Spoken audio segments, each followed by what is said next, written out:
జగన్ ఆంధ్ర నీటిపారుదల ప్రయోజనాలను తాకట్టు పెట్టి కేసీఆర్ కి అమ్మేశారు అంటూ నిన్నటి వరకు చంద్రబాబు విమర్శలు చేస్తూ వస్తూ ఉంటే ఇప్పుడేమో కేసీఆర్ జగన్ తో కుమ్మక్కై తెలంగాణ నీటిపారుదల ప్రయోజనాలను ఆంధ్రకి తాకట్టు పెట్టి అమ్మేశారంటూ చంద్రబాబు శిష్యుడు విమర్శలు చేస్తున్నాడు. ఇంతకు గురు శిష్యుల్లో ఎవరిని నమ్మాలి?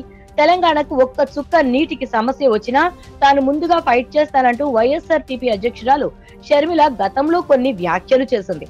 అయితే ఒకప్పుడు టీడీపీలో రేవంత్ రెడ్డి ఉన్నప్పుడు కాంగ్రెస్ లో ఉన్న వైఎస్ రాజశేఖర రెడ్డి 4 టీఎంసీల నీటిని దోచుకుపోయాడంటూ ఆరోపణలు చేశారు. ఇప్పుడు కాంగ్రెస్ లోకి వచ్చాక రేవంత్ షర్మిల కుమ్మక్కై స్వరాలు మార్చేశారు. ఇంతకు వీళ్ల మాటల్లో ఏది నమ్మాలి? వైఎస్ఆర్ హయాంలో 22 లక్షల ఎకరాల్లో వేరుశెనగ పంట వేసేవారని ఇప్పుడు 3 లక్షల ఎకరాల్లో కూడా వేయడం లేదంటూ జగన్ ప్రభుత్వంపై మండిపడ్డారు షర్మిల. దీనికి కారణం జగనన్న ప్రభుత్వమేనని ఆరోపించారు. ఇక ఈ విషయం మీదే బండి సంజయ్ కూడా గతంలో కొన్ని ఆరోపణలు చేశారు. తెలంగాణకు 299 టీఎంసీల నీళ్లు, ఆంధ్రకు 512 టీఎంసీల నీళ్లు అని నాడు కేటాయింపులు చేసుకున్నది నిజం కాదా అని నిలదీశారు.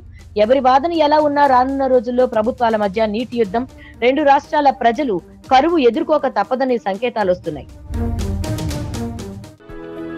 For more interesting updates, do like, share and subscribe to Volga News.